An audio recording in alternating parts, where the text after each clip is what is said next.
way to New York to, you know, hobnob with comics people generally.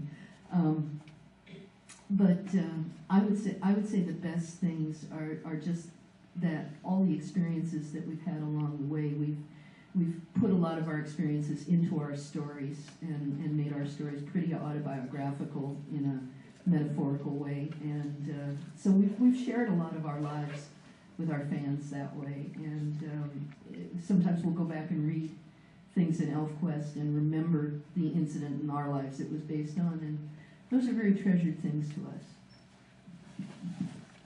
I'm going to say that for me, the best thing is that I get to, on a regular basis, watch magic happen. Because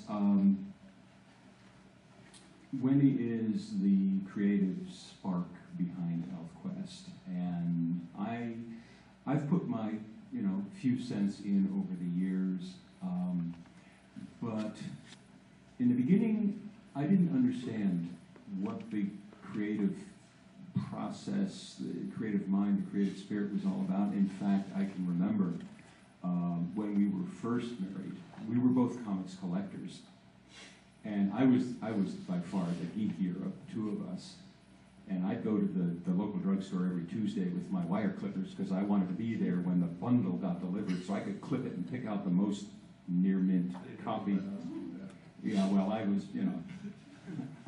it was the path of least resistance for the guy who ran the store. Well, anyway, so we collected all this stuff, and I was very heavily into all the storylines. And she began to manifest the desire to write and draw and create comics. And at that tender age, I didn't want her to because I thought, if I know how the comics are made, then they're not quite so magic anymore. They magically appear, and I read them and I enjoy them, and that's how it happens. And yes, it's sort of they're writers and artists, but that's over the years I have happily learned that the ability to do that is an amazing thing, and I get to watch it. I get to watch it happen, stand back, kind of, whoa, where'd you get that from? How'd you put those together, those concepts together to come up with this third one?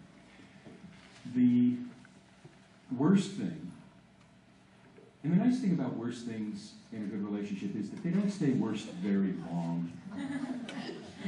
But the worst thing is that while I'm perfectly happy to give her 95% of the credit for everything, I claim my 5%. There are things I know, damn it, I'm right about. And the worst things are when she doesn't agree with those 5% of things. And then we will butt heads, and it gets cosmic sometimes because we've known each other a long time. We know where all the soft parts are. But as I said, in a good relationship, they don't stay worst. We'll have a wonderful Galactus planet-eating blow-up between us. But then we will come to a place where, oh, okay, I think I understand a little bit better now. Yeah, I think you were right over there. And, it smooths out and you learn. So there really aren't worsts, at least not long term. Actually, I just remember another excellent perk is that we can tell conventions that they can get 2 for the price of 1. Oh, yes. So, yes. Yeah, we all do. 1 hotel room. Yep. Just get us there. I'm convinced that's why we get invited. Yes. I'll just add 2 things before my voice goes. And then we'll take questions from the audience. One is that Shannon wrote a column recently where she called me the junior assistant copy boy. she referred to herself as the mayor of comics, and that I was the junior assistant copy boy. High modern comic reference. Yeah, and this is a good and bad thing about comics, but apart from my family, I don't know any normal people anymore. But I mean, we have our comics family. We see Batman and Jackie more than I see some of my relatives, and Steve and Trina live a block away from us. So we've lost all concept of what's normal anymore.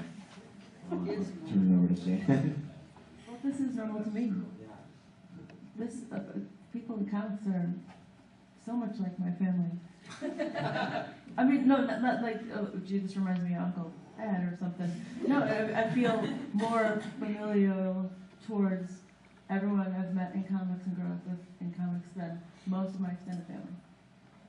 Because there's like, you know, and of course especially Brian, because to me this is my normal. It's not everybody else's normal.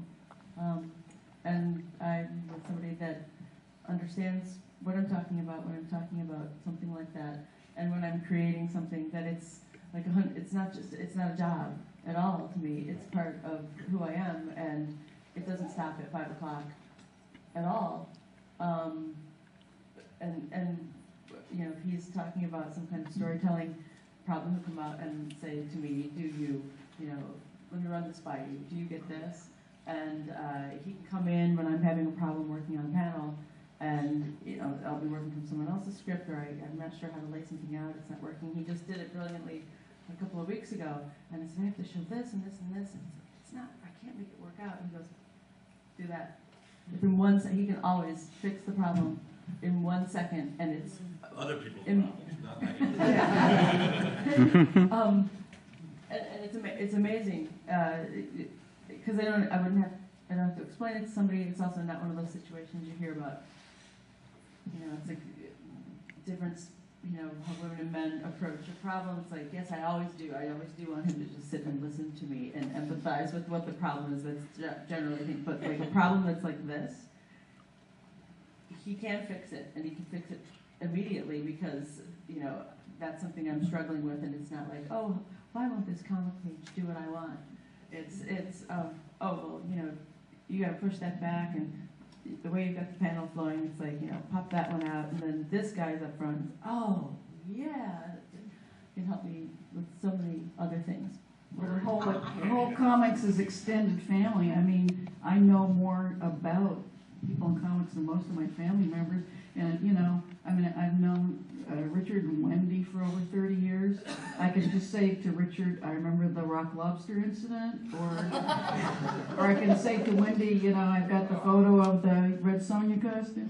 You know, I know Trina and Steve longer, probably like 33, 34 years. Yeah, so, and, you know, Jill, I think, going on 20 years, because I think maybe 89 was the first time I met you. So it's, you know, we're all one big happy family here. I just want to add, I'm sorry, because Jill was talking about how helpful Brian is. Steve is marvelous in that way. I mean, we'll talk something out over lunch. I'll be having problems with my writing or just with the title, and he'll come up with it. I mean, it's not always comics, but it's writing. I wrote a book on women who kill, and it's actually one of my favorite books. But the last chapter is about women who didn't kill, women who blood squeaky from, people who attempted to kill but didn't, who missed. And Steve came up with Shoots Like a Girl. That's wonderful! That's so great! So that's the chapter. The last chapter is called Shoots Like a Girl. So he really comes up with great words, great concepts that really help my writing. Well, I just want to add, it's interesting to hear you and Brian like working out the problem, because that's exactly what Jackie and I do, but the roles are reversed, where I have the page in front of me. It's like, I don't know what, or have someone copying Jackie, who's like a supreme, you know, superb editor, would just say, and it's like, oh yeah, there it is. You know, it's like you've been butting your head into a brick wall for a certain, but because that's because you speak the same language. The language is comics.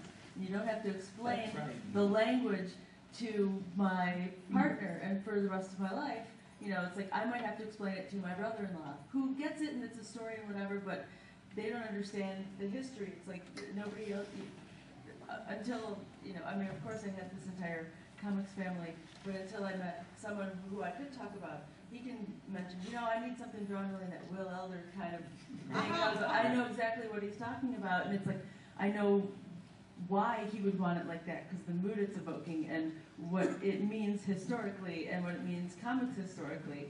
And to me that's like so amazing and important, and we both respect this art form, and like I'm so proud of everything he does, and like so it just makes me jazz all the stuff that he does and how he can help me out.